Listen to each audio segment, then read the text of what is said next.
What's going on, guys? Welcome back to another video. I'm heading over to the garage right now because we are finally dropping the pistons back in the Camaro 6.0.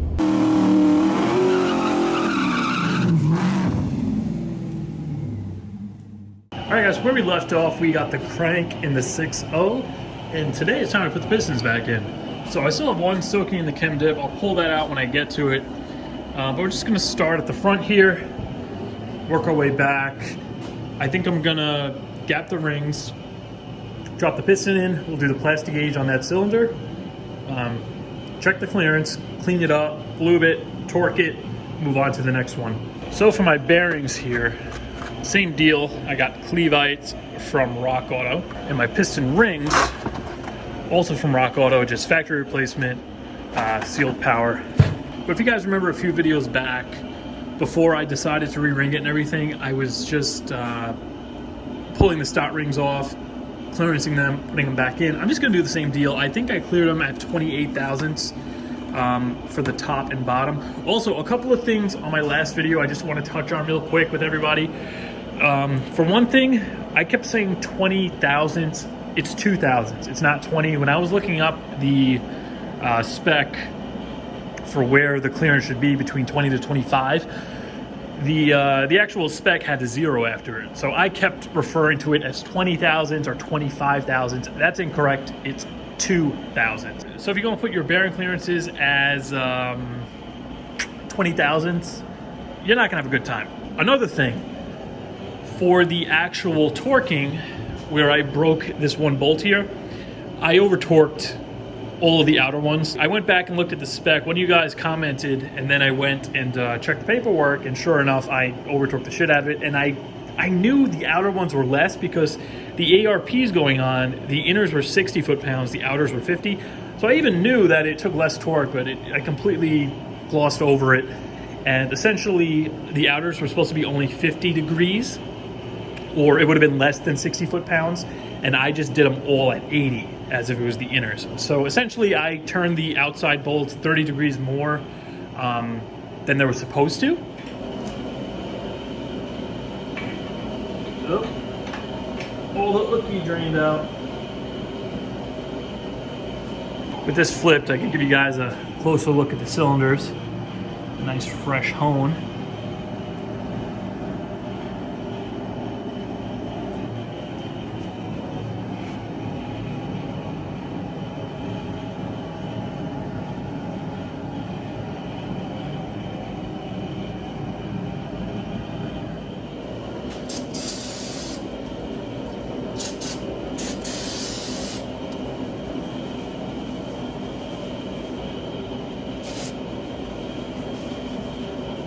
Now the gap I chose last time is 28 thousandths, so I'm gonna stick with that for these.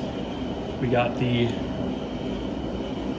bottom ring there, that's the thicker one. Top compression is the thinner one.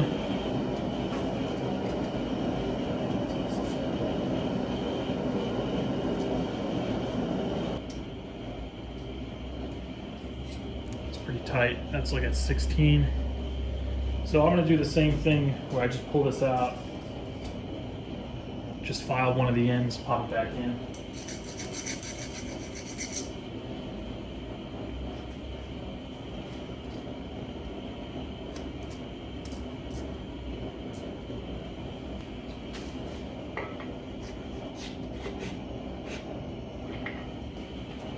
Fucking Harbor Freight piece of shit. Okay, that was close. A hair more.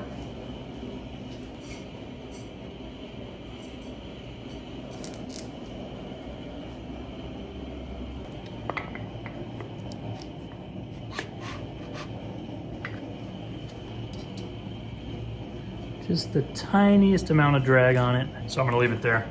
So our two top rings are done. The oil rings I'm leaving alone. No gapping being done to them. And then we're pretty much ready to drop them on the piston. Just gonna take a look quick. We wanna make sure we have no sludge or anything carbon caked up in there. And this looks pretty good. There actually might be a little bit in that top land. I'm just gonna scrape out real quick. And then I'll throw these on and get them orientated. I'm really not going to dwell on the orientation. If you want to go see how I'm going to orientate them, click the link at the top of the screen. I put a video out where I was gapping these before I was actually replacing the rings, and I went over it. I'm also going to put a link to the 2 sites I used for the gapping, as well as the orientation chart. So if you want to see how I got my numbers and my 28,000s for the amount of boost I'm running, you could definitely go check that out.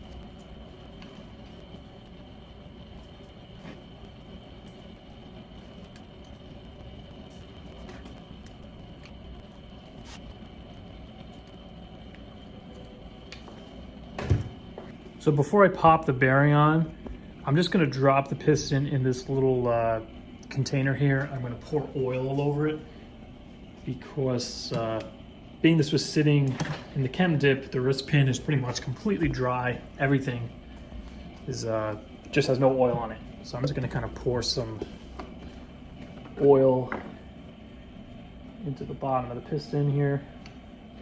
That wrist pin lubed up. Coat the rings real good.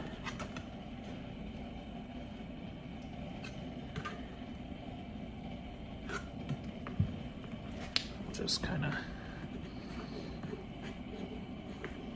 get all the ring lands just filled with oil. And I'm gonna take some of this, put it in the cylinder as well. I'm gonna go and put the bottom bearing on the rod.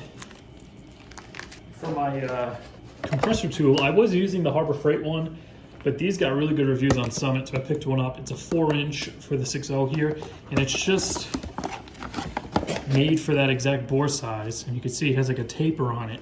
So as you put this in, it's gonna kind of compress it, so when it comes out, it'll just slide right in. You don't have to deal with any like janky clamps. We'll grab our tool here. Actually, I'm gonna put a paper towel around here so we can lay on the cylinder and not scratch it.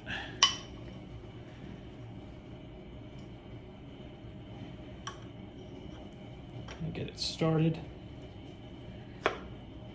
See, it slides in there pretty nicely. All right, all our rings are in. I'm just gonna hold it underneath here so it doesn't just come slamming into the crank. Oh man, that works beautifully.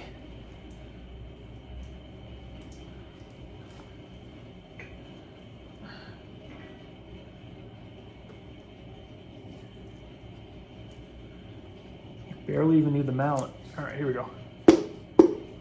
Wow, that was absolutely friggin' effortless.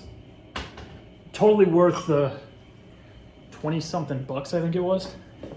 I'll put a link to it down below. They have all different sizes, so depending on what engine you need, just look up the bore size, and they make them in all different sizes. So much friggin' easier than this stupid thing that I got from Harbor Freight. We'll leave it like that. We'll just bring her up.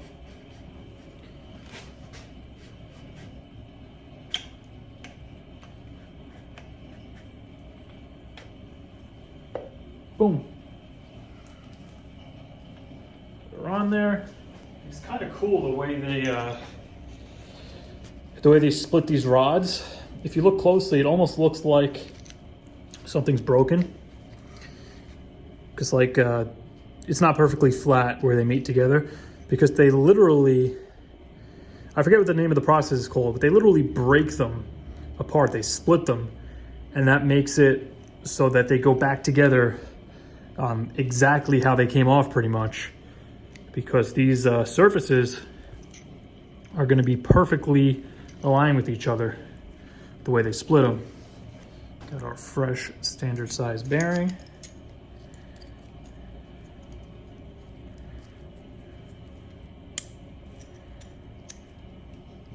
Got to get a little plastic gauge right in the center.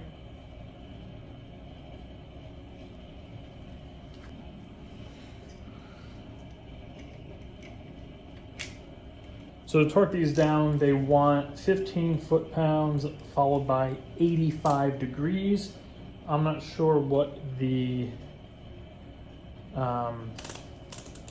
foot-pound number would be for that. So I'm just going to take somebody's advice in the comments, and I'm going to mark the bolt and just go that way, 85 degrees.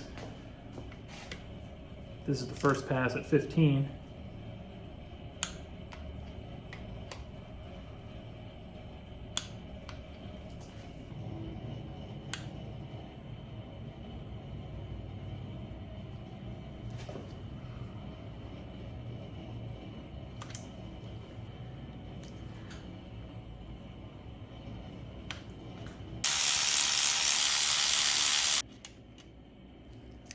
That's pretty much on the nose with 1.5. So a quick Google search on the spec for the rod bearing clearances is OEM spec is anywhere between 0.0009 to 0.003 or 3 thousandths. So mine's pretty much dead on with 15. A little bit tight, but it is within spec. Keep in mind we are using plastic gauge. Once again, it does read a little bit tight.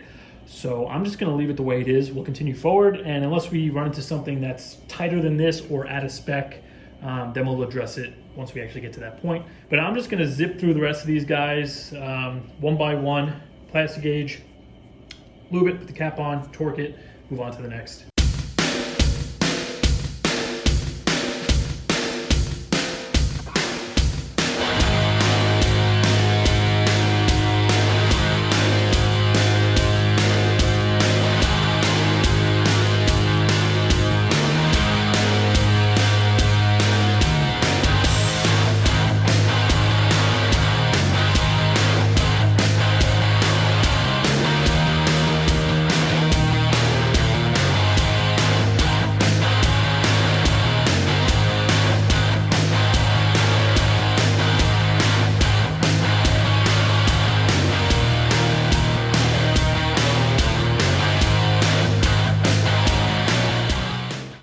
So I'm on my last cylinder here.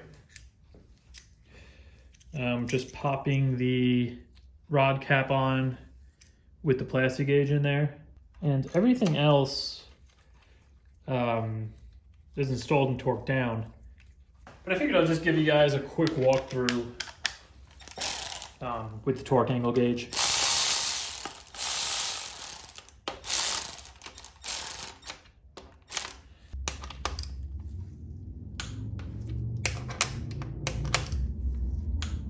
There's our 15. And then the final torque is gonna be 85 degrees.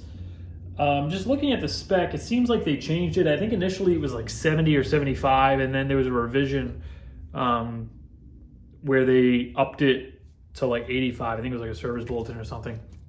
Regardless though, we're gonna torque these guys down to 85 degrees. I got this really friggin' janky angle gauge from AutoZone. I couldn't find the one I got off of Amazon, so I just picked up another one. And initially when I went through this, everything seemed all right, but as I got to this point here, I started noticing that the needle wasn't turning as I was turning this. So I'm essentially gonna go back, loosen these guys and retorque them, because I don't know if this was 100% accurate. But what I ended up doing was just bending the spring that's in here a little bit to make this really, really loose. So essentially, it's basically, so it's pretty much locked on to the main shaft here, where no matter what you do, it has to turn with it. Just before, it was kind of like you have to press it down to turn it, and it was just kind of annoying, and then eventually it started not even working. So all we want to do is turn this so basically it stops against something. And now, with that fully against there, I'm just gonna turn this guy to 0, and we're just gonna turn it till the needle hits 85 degrees.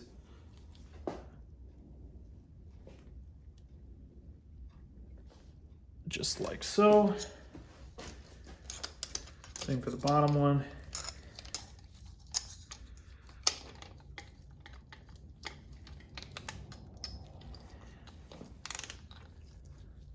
It's on there straight.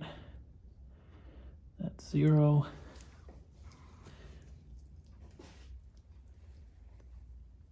I gotta look dead from the top and make sure it's at 85. All right. That's pretty much it. So just bending that little wave washer in there loosens it up quite a bit, but at least I know it's super accurate now. Because there was just way too much drag on it before, and I did not trust it whatsoever. Once it just completely stopped spinning, and the bolt started turning and the needle just wasn't even moving for like a good amount of the travel. So it looks like we're at pretty much at 20, maybe a hair tighter than 20. I'm sorry about the light. See if I just line it up right on the end there. It's a little bit wider than a 20, but not as much as a 15. I think I mentioned it earlier, but the spec on these motors stock, it's 0.0009 to 0.003, so 3 thousandths. And using plastic gauge is a little bit weird because essentially I started reading online. I went down wormholes on forums, which is never a good thing to do because then you start second guessing yourself. But something that I came across was the fact that if you're using plastic gauge, essentially when you tighten this down, you're crushing, because remember, there's always going to be a space there. There's going to be a very, very tiny bit of space for that bearing clearance. We aren't tightening this down so it's completely tight against the crank.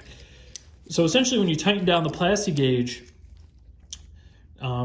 you're only getting a measurement on one half of the bearing because you're only crushing that one side. And essentially you're still going to have a space on the other side of the bearing. So basically people were saying that you should double your plastic gauge measurement. So essentially if this is 15 thousandths, it would actually be 30. I'm not sure how accurate that really is, because I would think that to an extent that bearing clearance might be pulling close at least a little bit. But once again, this isn't super accurate measuring stuff. This is just basically checking to make sure nothing is just completely this is completely crushed and there's just no bearing clearance whatsoever, or the thing's so loose that the plastic gauge barely even crushes at all. That's all it's really doing. 100% proper to do this would be with micrometers and measure the actual journal, measure the inside of the rod, and then you'll actually have a difference, and that'll be your bearing clearance. But over here, I have all the clearances I measured so far. This last one I did, like I said, it's slightly tighter than a 20. It's probably another 18.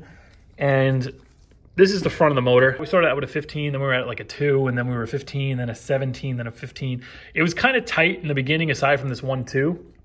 Then we got up to 18 towards the end. Right here is where I noticed the torque wrench wasn't doing what it was supposed to. So that's why I want to go back and re-torque these. But essentially the spec of 0.009 to 0.003, these are all within that number. Usually on a high horsepower car, you're going to want more bearing clearance or more oil cushion or for more oil flow to cool that journal better. I think once I actually retorque these and get a number on them, I think I'm just going to leave it the way it is. Because remember, everything that I did to this motor, there was really no machine work done. The most machining that was done was the honing of the cylinders. As far as the crank, I just lightly polished it with 2000 grit. If anything, the clearance is going to be more than it was before. Bearings are standard size. Every piston went back in its exact same position. Rods are on the exact same journals. So I'm kind of taking the plastic gauge with a grain of salt here, and I'm just going to run it the way it is. When it comes to the Camaro, though, with the 5.3, once we get to the bottom of whatever the hell caused it, not to grenade, but whatever the hell's causing that tapping, ticking noise, and if I do put a rotating assembly in this, I'm definitely going to pick up some micrometers, because all that stuff is going to be different, and I can't rely on plastic gauge. I'm actually going to put, forged aftermarket stuff in here, and it wasn't in there before. So you're going to want a lot more accuracy, whereas something that came apart running is going back the exact same way. But yeah, leave a comment below. I want to hear you guys' feedback on the whole plastic gauge thing. Do you double your measurement? It makes sense why plastic gauge would read a little bit tighter, because essentially if only one side of that bearing shell is clamping, even if the other side is pulling up a tiny bit but not fully, essentially your measurement's going to actually be looser than it is. So that aspect kind of makes sense. But I feel like the whole doubling the measurement thing is just going overboard. We finally have the final rod cap going on. And man, I've been at this since 9 in the morning. It is 1:25 right now. Yeah, I have a solid 4 hours into this between dropping a piston in, opening the ring up, getting everything in, torquing it, plastic gauging it, taking it apart, cleaning the plastic gauge, just 1 through 8, 4 hours. It's really just tedious, repetitive work. It's stuff like this where you wish you had a 4-cylinder sometimes.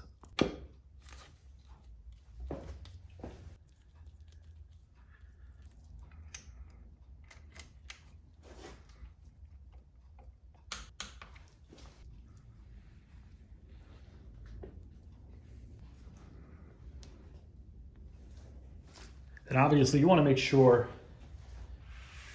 everything is spinning smoothly.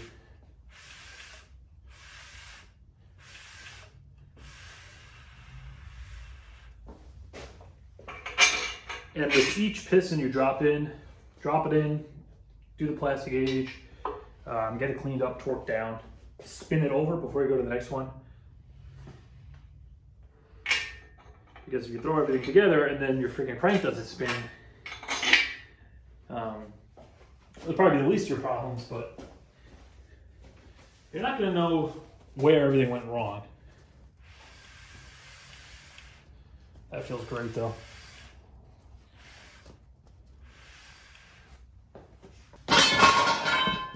Ow. Alright guys, so we're finally making some progress. On the Camaro, we got the short block of the 6.0 back together. Next thing I'm probably going to do is the cam. I'm not sure if I ordered the gasket plate here. I got to see if it's in my pile of parts. On my own time, I'm going to loosen the first 5 rod bolts. I'm going to retorque them, probably re-plastic gauge them, see if the measurements are any different from what I got on the board over there. Just because I don't trust that gauge, and it definitely wasn't working by the time I got to number 5. So I'm kind of iffy about those readings. But we are making progress. Short block is pretty much together. I got the cam, so a lot of parts are ready to go back on. The only thing I'm waiting on are the heads. Those are getting some special treatment. You guys will see in an upcoming video. But for now, that's going to do it for this video, guys. I'll see you in a few days.